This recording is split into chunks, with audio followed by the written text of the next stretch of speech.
Hi, welcome to another episode of Humanism Today, the podcast where we dive into ideas, stories, and conversations that inspire humanist freethinkers and like-minded people. This podcast is presented by the Humanists and Freethinkers of Fairfield County in Connecticut. Our motto is compassion and reason. Compassion means that we care about all people and their rights regardless of their status in society or their personal condition. Reason means that we use science, facts, logic, and scientific methods to find the truth. This evening, we're really pleased to welcome back our distinguished member, Dale Kutnik, who is going to talk to us and bring us up to date on AI and quantum computing. Dale is a senior VP emeritus and distinguished analyst at Gartner.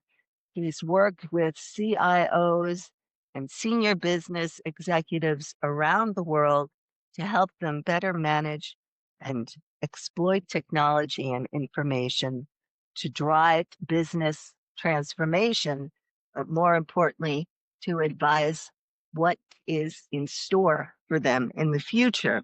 He's also an accomplished poet. He writes haikus. He's an avid skier and tennis player. And I'm going to leave the rest up to him.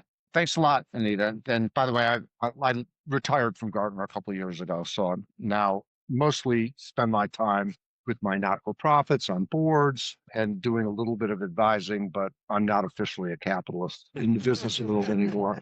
Throughout my career, I've always been a technology futurist. That's what I do for a living. I try to help people understand where technology is going and how they can intersect where that technology is going today by making the right decisions.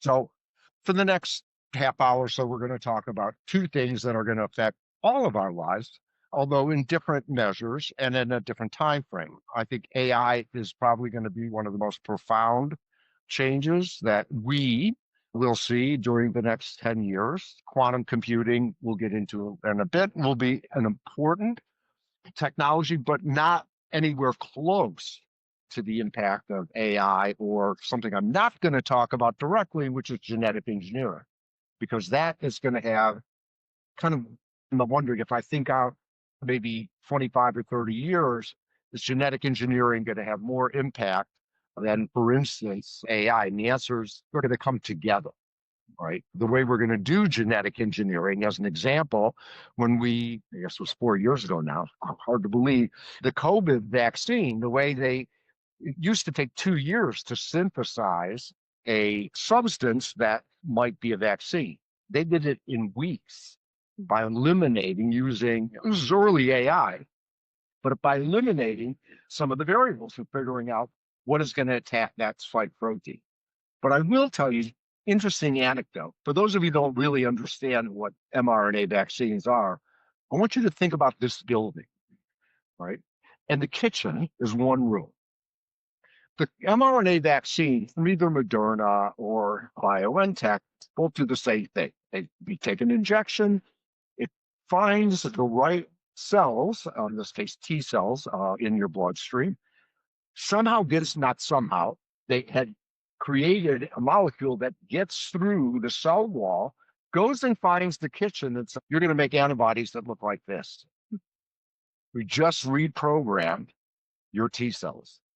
That's my point about programming. Was it AI? Yeah, they used algorithms to figure it out, but that's what's going on. So wait, if I can change your kitchen or remodel it, in this case, change the formulas, could I do that with other cells as well? And the answer is absolutely. You're not going to hear a lot about it because it's being done in laboratories down in the Caribbean or whatever, stem cell treatments and things like that. But it's going to become a lot more common for people that the good news is will someday be able to, the next 5 to 10 years, I hope, eliminate a lot of genetically inherited diseases, ASACs, cystic fibrosis, diabetes type 1. There's multiple genes, so it's a little more difficult to go in and CRISPR it, but we'll figure it out. But those are the things that people are working on. And that will be, in fact, for AI, probably the most important thing, it's going to revolutionize the way we look at healthcare and medicine. The healthcare system is a little bit antiquated, takes forever to get anything done, but eventually it's going to happen. It's already being used to come up with new drugs, new vaccines, new compounds.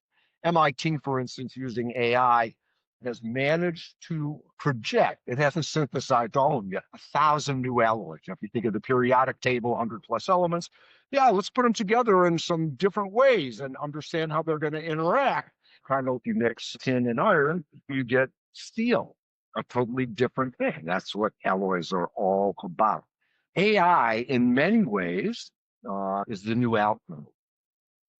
Yes, that's the way, one way to think about it. It is the new alchemy for humanity. It's an interesting, I'll give you some facts later, but that's a high level view of AI and why AI is a lot of people. So for maybe 5 more minutes, I'm just going to give you an introduction to the two technologies, get a base level of understanding, and then ask, so why are we talking about this? So base level of understanding, AI. So I've been screwing around with AI expert systems now for over 40 years. A little bit of background. So AI has been around for that long. We used to call it something else, play around with it. But back then, we didn't have the compute power, the memory, the networking, and so on. The way to think about AI today versus AI 30, 40 years ago, 30 to 40 years ago, expert systems were primarily inference engines. What does that mean? The easiest analogy I would make is you guys are all old enough to have heard of Nielsen rating systems. Right? They have to handle a PhD statisticians look at it, and then they're the experts. They look at 1,000 people. Really? No wonder they're so raw. 1,000 people out of 300 and some odd million? Really? That's what we're talking about. And Nielsen, for instance, when they wanted to know whether how many people were watching the show, they went out, they had a panel of 1,000, and here's the demographic and their PhD. Okay, today we can watch you stream. We know how long you watched it. We know what you looked at. Of course, they don't turn on the camera on the TV, so they don't actually see you so often. Actually, Samsung had one a few years ago that on page 48 of the owner's manual told you how to turn it off. But that's the kind of stuff that's actually, if you think about it, that's going on. Well, so when you think about this idea, right, here's the change, and here's why it's so important. Today, AI is no longer an inference engine because the amount of data that is being collected by Facebook, by Google, by the government, by whoever, Microsoft, Apple, all these companies, is orders of magnitude beyond what we were doing then. Orders of magnitude. We're talking like thousands of times more data, which is the real problem, good news and bad news with AI, is collecting all this data and then putting it in a way that you can easily go after. So you probably hear things like, oh, these large language models, which is, again, the driving force, the two things that are going to make AI happen in a big way. One is the amount of data. Two, the processing power. Obviously, NVIDIA comes in. You guys all know, have heard of NVIDIA. They're the accelerator that enables AI to run a lot faster. It's now the most valuable company in the world.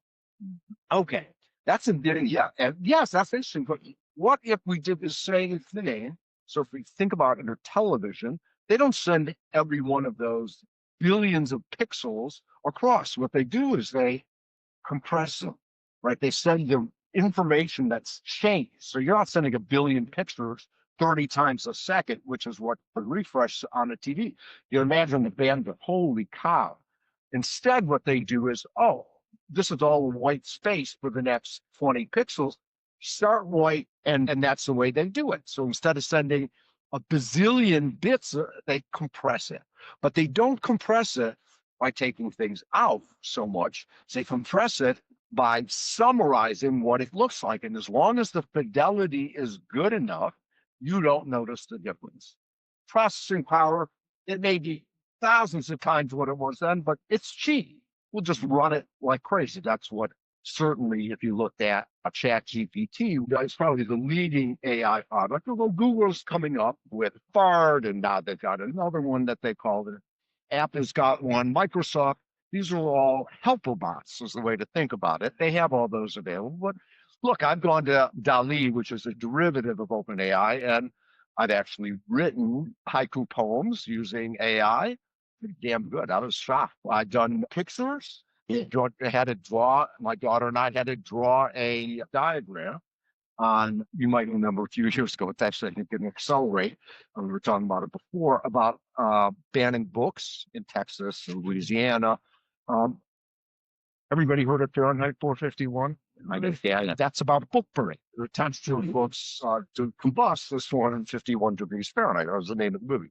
All right, so we want that's the theme. It's Fahrenheit 451 in the style of Salvador Dali. And it came back with a picture that is hanging on my walls. Holy shit, this is unbelievable.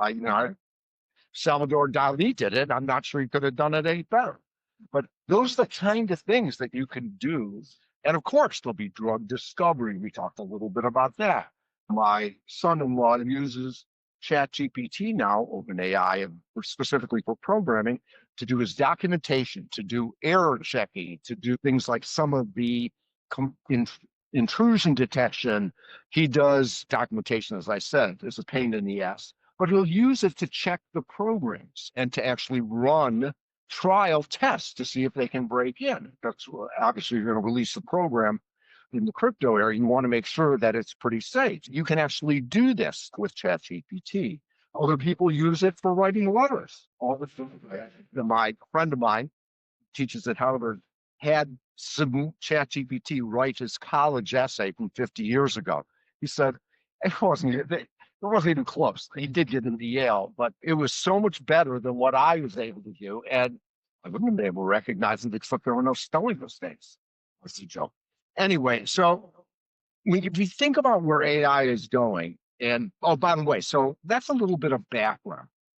Where are we going with it? So I'm a believer that we're at the cusp, literally over the next 10, 15, 20 years.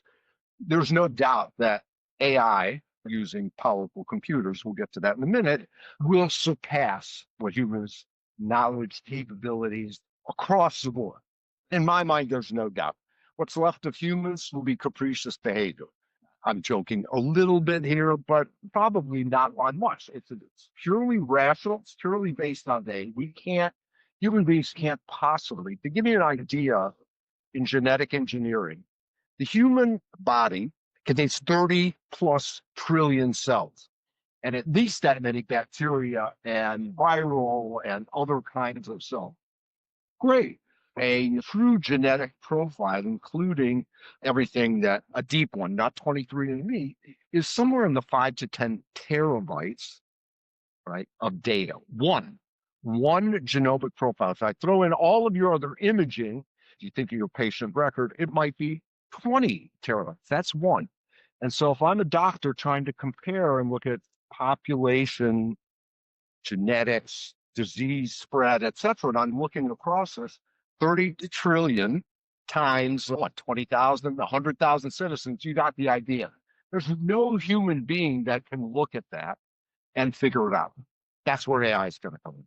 And if you're looking at clinical trials and you want to get a head start, absolutely. Those are some of the things and why it's going to keep spreading. So the algorithms are neat, this large language model stuff. Yeah, that's great. The algorithms are getting better, but not as much as the data, the processing power, the memory, the networks. You guys are all old enough. I'm old enough to remember when getting a 9,600 bit per second modem on the line was, wow, this is really good, right? Now we're at 5G, we're talking gigabits. The next 6G is likely to be terabits a second. Yes, you will be able to move lots of data, which is what Google does. For instance, when it beat the Go champion, it took 3, I believe it may have been 4 Googleplexes, which are like a city, right, of compute power, and they were in different places, tied them all together, and was able to beat the Go champion. Subsequently, a computer with a grandmaster Go player was able to beat that original one, but then they modified and beat it again. This is a moving target. One of the things that's very important, you'll be hearing about a lot more about, is something called the Turing test. Everybody know what that is? So this is named after Alan Turing, one of my favorite characters. He's the one that decoded Enigma in World War II, and Kate was the original, came up with a lot of the models that people use, along with von Neumann, which built a lot of the computer architecture that eventually happened. Why is that important? We're going to come back to that because we're going to talk about quantum and what its impact is. The reason AI is so important is that this is the software that is going, and the data collection, the aggregation, that's going to bring it all together. And so the way to think about it, people think of quantum, quantum and AI. No, these are two totally different things. One is software, AI is software, quantum is hardware. Yeah, of course, the software that runs it, but it's just another kind of computer. Totally different architecture than what like von Neumann and the guys came up with back in the 50s. Totally different. It uses quantum bits. As a result of that, without getting into all the technical mumbo jumbo, which I'll do a little bit out, but not. What's more important is it will enable the acceleration of multiple data sets combined so that you could get anywhere. Google's claiming out a couple of problems that are very specific. That's another thing that it was screwing around with. I use 10 to the something or other, but something that would have taken 1 million years or more. I think they came up with some other crazy thing to run on a node. More than the history of the universe. It's what? It would have taken more than the history of the universe. Of the world. There you go. Thanks, Dan. So yeah, it was crazy. But again, this is very early. It's very specific kinds of things. But that said, this will be, and it's not surprising that Mr. Wang at NVIDIA came up and said, quantum, it's 10 or 15 years away. That may be the case, but keep in mind, NVIDIA, you guys are the most valuable company in the world, again, sells accelerators, competes against quantum computing, right? Mm-hmm. Because what people use NVIDIA chips for primarily in AI is that they can handle lots of data, right? They can handle, as an example, in an autonomous vehicle, 6 simultaneous video feeds in milliseconds. I can't describe what a millisecond is other than mathematically. It's faster than the 0.0001. That's how fast a millisecond is, to give you an idea. And these things are just unbelievable. So imagine looking at 6 video feeds. You're in a car, you've got cameras, you've got imaging, you've got LiDAR, which is bouncing things off. And I'm going to look at 6 different stuff, and I have to make a decision. Is that a shadow, a person, or a paper bag? And I've got a few milliseconds, which is like that, to make that decision. They have a computer, the board that goes in autonomous cars, as well as in people screwing around with large language models. That's why NVIDIA is, because they increase the speed by an order of magnitude. That's what quantum computing will do for some problems. So quantum computing is a hardware. It is a hardware. It's an accelerator. It's a way of storing information and processing it. That information, large data sets, big databases, things like that, comes in, and that's where AI works. Okay, so that's the way to think about it. These are 2 totally different things worked on by different companies. The companies are totally different. Right now, NVIDIA, other than running AI, doesn't do it. That's not what NVIDIA does. And OpenAI does nothing in terms of hardware at this point. Now, Google is doing both, but hey, when you're a gazillion-dollar valuation company, they can afford it. Apple, Microsoft, all the big guys, of course, are doing both. And IBM and Google are the leading quantum companies right now. There are 3 public, I call them science experiments in quantum. So one of them, it used to be called D-Wave, it's now called qubits, which is, computing, we use something called bits. And quantum is qubits. This is a different computing way to think about it. Of course, in a quantum computer, they have to run it close to absolute zero, minus 273 degrees centigrade. That takes a little energy but keep the damn particles from colliding too much and causing problems. And that is still a problem with running qubits. Once you get over a few hundred of them, they start to interfere with each other. It's called noise. All right, they're not clean. Also, the interesting thing about qubits is that it's not one or two states. There's actually a third in between state. So on, off, and somewhere in between. It's a cool concept. That's what quantum is. But again, for a layman, the easiest way to think about it is it's for some things, for the traveling salesman problem. I've got 20 places to stop or 100, and which one do I do first, and what's the best order? That's where this is going to be, or parsing through these incredible genomic profiles or patient record systems. That's where quantum is going to become very useful. In about my prediction, 5 to 8, maybe 10 years out, it's going to take that long because, again, why? Why? Because we don't have the utilities. You'd say, what are you talking about? You have to load the data. You have to manage the loading. You have to then figure out how you're going to store the data in the right place. There's companies who built entire businesses in the computer industry by doing nothing but writing utilities for the software. That is, I call it the picks and shovels business. They're not writing something that's going to help you solve a problem, like how do I pay this parking meter? That's an ad. Instead, it's sitting in the background, managing all that stuff for you, managing how do I put my move from memory to a disk or to a hard drive or to some other inner workings of the computer. How do I back up my software? How do I back up my computer? All of that, those are all utilities. Those all have to be written brand new for quantum computing.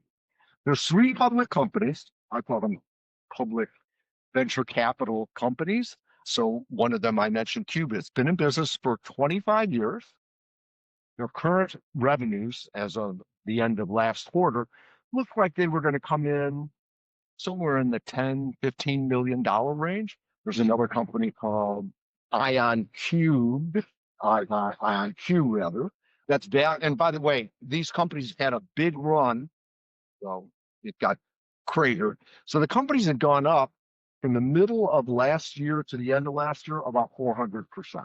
So you had a company called Rigetti, which is probably similar, the most similar to Qubits, and then IonQ. These companies are valued at over $1 billion. As of 2 weeks ago, some of them were $2 billion. IonQ, I think, was close to $12 billion. No products, no real revenue. That revenue is all, I call it consulting. Somebody came in and said, here's our problem. They figured out how to do it, and they were able to charge.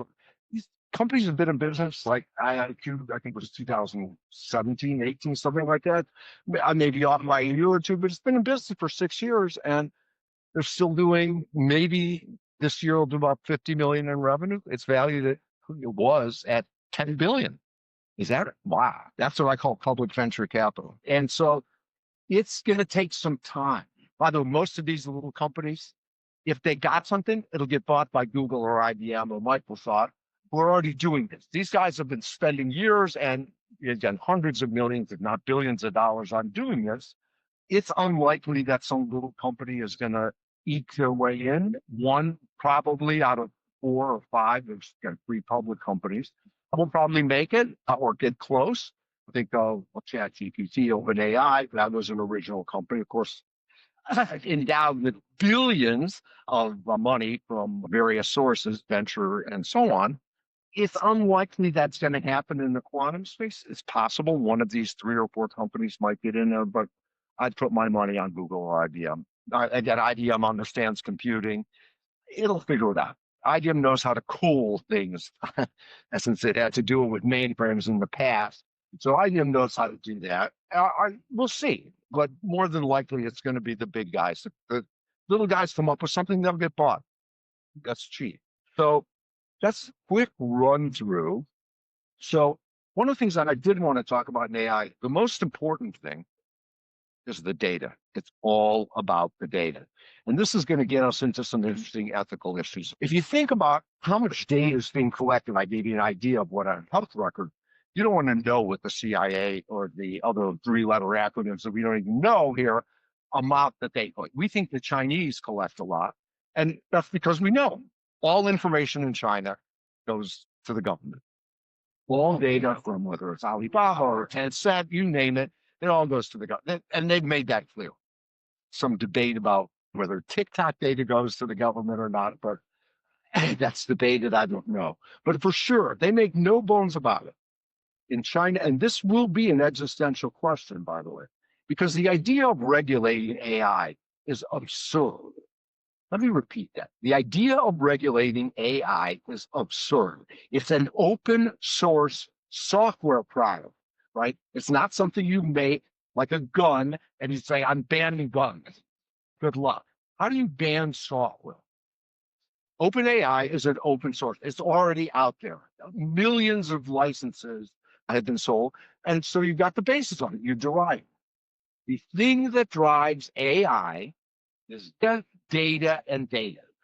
And let's see, who has the best data collection? Let's see, Facebook, Google, Amazon, because they've been collecting it and doing this as an art, a science for the past 25 years, right? And they're the best in the history of the human race at collecting data, even better than our CIA, NSA, EIEIO, etc. You got so they're now coming back, right? So our government comes on. We don't do that stuff. Going to Utah and look in the desert at all of the dishes that are pointed upward collecting data. If we think China collects data, we've been doing it a lot longer and a lot better, and we had better technology than they do. So in China, there's no question the government gets it. You know, we pretend, oh no, we don't do that. We just collect a little, we collect what's called the data about the data and things like that. We don't really collect that much. Yeah, then Snowden found out what they really like, Angela Merkel's phone or Dilma Rousseff's phone or any of those. It might have been, if it wasn't Snowden, it was Bradley Manning, but they revealed all this stuff that the government here would absolutely no doubt collects because they can. Right. So it's all about what you can regulate is the data collection, which is what Europe is trying to do with the Data Act and putting the kibosh on it. But again, we're willing to give up our, let's see, our personal profile in exchange for free stuff or convenience. Right. That's what Google, Facebook, Amazon. How could you live without Google and giving you answers all the time? You ain't seen nothing yet as we get the AI added and changed. And to that end, there was a Q movie we saw last week. Actually, it was an HFFC. It was at Norwalk. It was called I Hope This Helps. And the movie was used, I think, I'm not a Sesame Street guy, but they took, I think it was Grover from Sesame Street, and it was the character that was a Google Bard or whatever their current iteration was of their AI. And it was responding to this guy. The guy was asking, this is the guy, the star of the movie, asking her questions about AI. So is AI going to take over the world? What are the dangers of AI? And the thing is answering it back. Just like I'm talking to you. This guy's talking to it, and the thing is talking right back. And this was 6-8 months ago that it was made, and it's improving like every few weeks. It's getting better. Like very cool stuff, obviously. But this will get, I already knew a lot about the AI, but I was really impressed with the movie and the way they put it all together. It's like how many of you guys know the movie Her with Scarlett Johansson? Never appeared, of course, in the screen. You just heard her voice. And this guy fell in love with her just because she was smart and had a great voice. He didn't get to look at her. That was fun. Anyway, joking aside, that's all becoming pretty real, or Ex Machina, where it was another AI, but they purposely gave it a look more like an ant because it had a robot. It was a robot from the waist down, but from the waist up, it looked like, actually, her face and everything. Her top looked more like a human being. They kept it that way so that the guy would have stayed there. But the idea, and the guy fell in love with her anyway. But all that stuff, so is that real? Yeah, it is. It's only going to get better. And a lot of that would be driven by our favorite industry that made the high-speed internet, which of course is porn. You're going to have realistic porn, not so realistic with actors that are made up. Now, what is your ideal? If it knows your ideal, it'll create that looking person for you. Whatever it is you want, you will be able to create. That's already happening, by the way, in Korea and to some extent in China. Where we're going with all of this is, I think that we look out the next 20 years between cyber, bio, genetics, and so on, the human race, nice to talk about Darwin. So we're about to upend Darwinian evolution. Let me repeat that. It's good to end on a philosophical context. What are you talking about? So obviously I'm a Darwinian. But before Darwin, there was a guy called Lamarck. Frederic Lamarck was use and disuse. Dress grew long necks because the food got higher and they stretched and eventually their necks started. That one didn't work. Darwin said mutation, natural selection. And it takes 50,000 years to change genetics, not in viruses, not in individual places. So as an example, we go in and use a germ, what's called a germ drive. They're already testing this on mosquitoes. So most of the genetic treatments that we're talking about, most of the CRISPR affects me. It doesn't change my sperm. It doesn't change any of my germ cells. Nothing changes necessarily. So I'm not going to propagate that. In a gene drive, you actually change the genetics. So what they're doing is they're making male mosquitoes sterile. So when they have sex with the female, oh, I got pregnant, I'm going to lay the eggs. The eggs are all nothing. Within a couple generations, there are no more mosquitoes. They're testing this in Cape Cod or Martha's Vineyard, one of those places. Very controlled, you might imagine, because once a gene drive gets out, you're changing genetics. So you imagine with CRISPR, again, if we're talking at the embryonic level, I go in, that person's changed forever. And that's an interesting question, is if I'm going to cure a disease or get rid of cystic fibrosis, as an example, that's two recessive genes. If you have male, female partners, both contribute to recessive gene, there's a 99% chance you're going to have cystic fibrosis, which is a death sentence in your 30s unless you have a lung transplant. Not to mention all the medical costs before that and the suffering and everything else. Ditto for sickle cell anemia, Tay-Sachs, etc.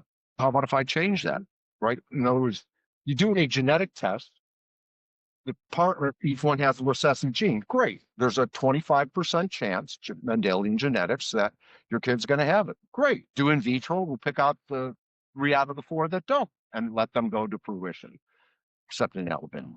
That's a bad joke. They claim you can't get rid of the bad ones and you can't be doing this choosing stuff because whatever. It's because it's Alabama and they can do it. But joking aside, that is something that will happen in the next few years. And whether government insists you do it, whether people do it because voluntarily, but at some point, like in civilized countries where the state pays for, right, your health, a type 1 diabetic born today is going to cost the system, people, $10 million. Diabetics now live into their 70s, even 80s. Type 1 diabetics you're talking every few years, you have to go to the hospital, you have incidents, you get diabetic ulcers, but millions of dollars over that, like 50, 60-year lifespan. And this is genetic, right?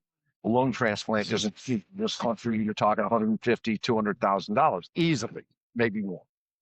Okay, so you got the idea where this stuff is going, and obviously ethical issues around it are profound. And we can have a little discussion about that, but we're not going to decide that tonight.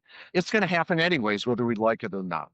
And if we don't do it, somebody else will. You'll be able to go to some Caribbean island in 10 years and get whatever transplant or genetic engineer, blah, blah, blah, then maybe it's 15 years. But there'll be, rich people, even if they can, will be able to do it.